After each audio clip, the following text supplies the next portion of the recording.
मत जाना भूल, मोदी और, तो आपने जोर से बोलना सबने मिलकर, भाई और बहनों मत जाना भूल, मोदी और सब बोलो, पीछे तक आवाज दूर तक आनी चाहिए। भाई और बहनों मत जाना भूल, भाई और बहनों मत जाना भूल, ये ध्यान रखना क्योंकि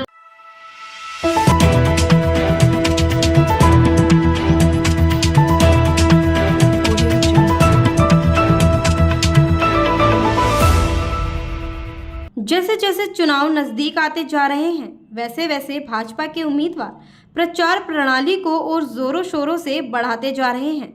भाजपा कोई मौका नहीं छोड़ रही है जनता तक अपनी बात पहुंचाने का, क्योंकि भाजपा का कहना है एमसीडी में फिर एक बार भाजपा की सरकार। इसी के चलते आज ward number 114 AB block Mohan garden में बीजेपी की उम्मीदवार रिंकू गहलोत अपने पति और भाजपा के कार्यकर्ताओं के साथ एक जनसभा का आयोजन करते दिखी, जिसमें रिंकू गहलोत ने सीधा जनता से बात की और मोहन गार्डन की जनता ने भी अपना प्यार दिखाते हुए रिंकू गहलोत के साथ पूरे जोश में दिखी। तो आइए देखते हैं कैसा रहा बीजेपी की उम्मीदवार रिंकू गहलोत की जनसभा का आयोजन।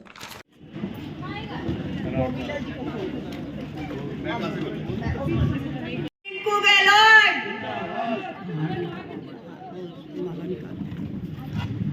श्रीमती रिंकू कृष्ण गहलोत जिंदाबाद। हमारे बीच में हमारी नवादा वार्ड से निगम प्रत्याशी बहन रिंकू कृष्ण गहलोत जी आ चुकी हैं। मैम थोड़ा सा साइड महिलाओं का स्वागत किया जा रहा है। हम इनका हार्दिक स्वागत करते हैं। समय में आपको और इनको एक दूसरे से काम पड़ता ही रहेगा। जाओ राकेश बच्चे से भाई आइए मैम, साथ खड़े हो राकेश झा जी, मैम एक मिनट भाई। श्री हाँ जी। अंबु शर्मा जी वो भी आए और रिंकू गहलोत जी का स्वागत करें। जिंदाबाद जिंदाबाद भारतीय जनता पार्टी जिंदाबाद।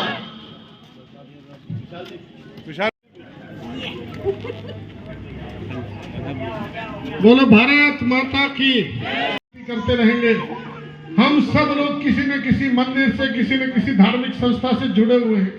हमें उनके साथ बैठकर बैठक करनी चाहिए कि केजरीवाल को, इनके विधायक को, इनके नेताओं को और इनके कार्यकर्ताओं को जब तक मंदिर में घुसने ना दिया जाए, जब तक ये मौलवियों की तरह हमारे पुजारियों को तनख्वाह ना दे दे, जब तक इनको मंदिर में नहीं घुसने दिया जाए। सहमत हो आप इस बात के लिए? कौन कौन सहमत हो ना? इस देश में भेदभाव की राजनीति नहीं होनी चाहिए। मोदी जी का जो लोग अपना कोई काम धंधा करते हैं, RTI लगाता है, RTI माफिया है, पूरा गिरोह है। अशोक भाई ठीक हो? आपने कोई मकान बनाने के बदले में पैसे दिए क्या? कोई दिया तो बताओ, सच बताना। वो ढोल पीट रहे हैं कि एमसीडी तो मकान बनाने के बदले में पैसा लेती है। अभी कोई पोस्ट भी डाली होगी। यहाँ पर बहुत सारे हमारे भाई बहन प्रॉपर्टी का भी काम करते हैं, लोग अपनी खरीद फरोख्त भी करते हैं। ईमानदारी से बताना सच, क्या रजिस्ट्री करने के बदले में जब आप रजिस्ट्री कराने जाते हो तो आपको भारी रिश्वत देनी पड़ती है, नहीं देनी पड़ती? जो डीलर या बिल्डर है या कोई प्रॉपर्टी खरीद फरोख्त करते हैं, कम से कम भी एक रजिस्ट्री पर 30,000 से 50,000 रुपए के बीच में बिना रिश्वत दिए आपके मकान की रजिस्ट्री नहीं होगी। आप फ्लैट खरीदने जाते हो तो आपके मकान की रजिस्ट्री 50,000 रुपए रिश्वत दिए बिना नहीं होगी। जो व्यक्ति खुद चोर है वो अपने गिरेबान में झांक नहीं रहा, दूसरे के ऊपर उंगली उठा रहा है। इसलिए आपको उससे पूछना, भैया अपने काम बताओ, दूसरे की तो तब गिनती करना। इनके 8 साल में लगभग 8,000 झूठ है, 8,000 झूठ। समय का अभाव है, मैं आपसे एक निवेदन ये करना चाहता हूँ। ये रिंकू गहलोत जी बैठी हैं, मैं और ये मिलकर आपके क्षेत्र का विकास करेंगे। हम एक नहीं, एक के साथ दो, और दो नहीं, एक और एक मिलकर 11। ये जितने लोग बैठे नहीं, एक और एक मिलकर 11। ये बिट्टू बहन जी, ये सोनू कलसी, रामतार, विशाल भाई, ये सभी लोग मिलकर हम आपके क्षेत्र का विकास करेंगे। आपके नहीं, अपने क्षेत्र का विकास करेंगे, क्योंकि मैं भी यही रहता हूँ, इसी ब्लॉक में, यही बी ब्लॉक में ही मेरा घर भी है। तो क्या करोगे इस काम के लिए आप सब लोग मिलकर बताओगे? क्या करोगे? गोविला जी, पिछली बार पता क्या हुआ? पिछली बार हम सब जिसके भी घर में वोट मांगने के लिए गए ना, तो मुझे कहते आप चिंता मत करो, हम आपको वोट दे रहे हैं। मैंने सोचा आपको कहते मुझे ही दे रहे हो। बाद में जब रिजल्ट आया तब पता लगा ये तो आप वो झाड़ू वाला था। इसलिए ये बोलो हम बीजेपी को जिताएंगे और हम मोदी जी को जिताएंगे। कोई मत कहो हम आपको जिताएंगे, ये कंफ्यूजन है, गलत तो नहीं कह रहा हूँ। बिल्कुल सही कह रहे हो, बिल्कुल सही। ये इसी बात का फायदा उठा रहे हैं। तो बोलो 4 तारीख को क्या करेंगे? भारतीय जनता पार्टी को मोदी जी को जिताएंगे, बीजेपी को, ठीक है ना। जो लोग अपना कोई काम धंधा करते हैं, आरटीआई लगाता है, आरटीआई माफिया है, पूरा गिरोह है। अशोक भाई ठीक हो? आपने कोई मकान बनाने के बदले में पैसे दिए क्या? कोई दिया तो बताओ, सच बताना। वो ढोल पीट रहे हैं कि एमसीडी तो मकान बनाने के बदले में पैसा लेती है। अभी कोई पोस्ट भी डाली होगी। यहाँ पर बहुत सारे हमारे भाई बहन प्रॉपर्टी का भी काम करते हैं, लोग अपनी खरीद फरोख्त भी करते हैं। ईमानदारी से बताना सच, क्या रजिस्ट्री करने के बदले में जब आप रजिस्ट्री कराने जाते हो तो आपको भारी रिश्वत देनी पड़ती है, नहीं देनी पड़ती? जो डीलर या बिल्डर है या कोई प्रॉपर्टी की खरीद फरोख्त करते हैं, कम से कम भी एक रजिस्ट्री पर 30,000 से 50,000 रुपए के बीच में बिना रिश्वत दिए आपके मकान की रजिस्ट्री नहीं होगी। आप फ्लैट खरीदने जाते हो तो आपके मकान की रजिस्ट्री 50,000 रुपए रिश्वत दिए बिना नहीं होगी। जो व्यक्ति खुद चोर है वो अपने गिरबान में झांक नहीं रहा, दूसरे के ऊपर उंगली उठा रहा है। इसलिए आपको उससे पूछना, भैया अपने काम बताओ, दूसरे की तो तब गिनती करना। सरकार उसकी आनी चाहिए जो काम करे, और काम हमें पता है कौन कर रहा है। उसमें बीजेपी काम कर रही है, और आपको पता है आम आदमी जो पार्टी है वो सिर्फ झूठे वादे कर सकती है, और ये इनके झूठे वादे सबको पता लग गया है।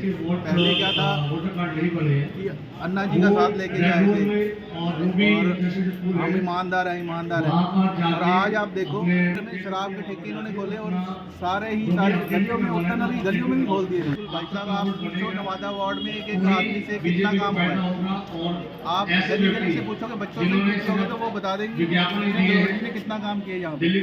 और उसके बाद अब जो उनकी वाइफ आ रही है रिंकू गहलोत, वो भी उन्हीं का साथ के साथ वो और डेवलप होगा काम और आगे बढ़ेगा वो। और हमारी जनता को चाहिए कि उनको जिताएं, क्योंकि उनको सारा पता है क्या क्या समस्याएं हैं, निगम की जो समस्याएं हैं, नालियों की, सफाइयों की, ये सब उन्हें पता है, गलियों की लाइटों।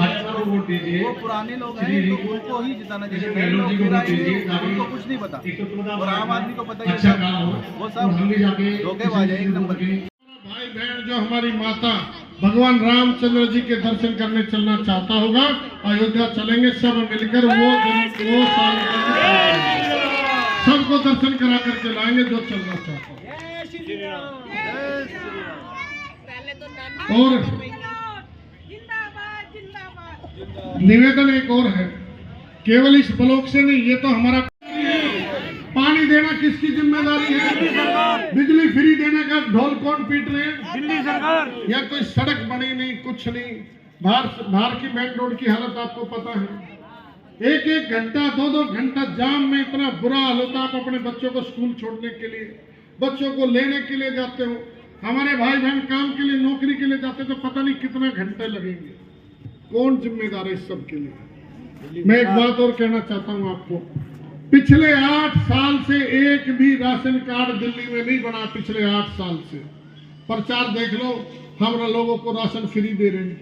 अरे भाई मोदी फ्री दे रहा है, पूरे देश में 80 करोड़ लोगों को मोदी फ्री दे रहा है राशन, और इन लोगों ने तो राशन कार्ड ही नहीं बनाए। हमारे जो बुजुर्ग हैं वो बेचारे आते हैं मेरे पास, बेटा पेंशन बनवा दो।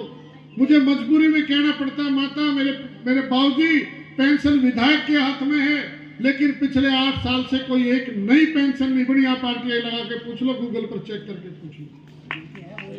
और जिनकी है उनकी भी 6-6, 8-8 महीने हो गए, उनकी पेंशन नहीं मिल रही। इसलिए बनाया था कि हमने विधायक।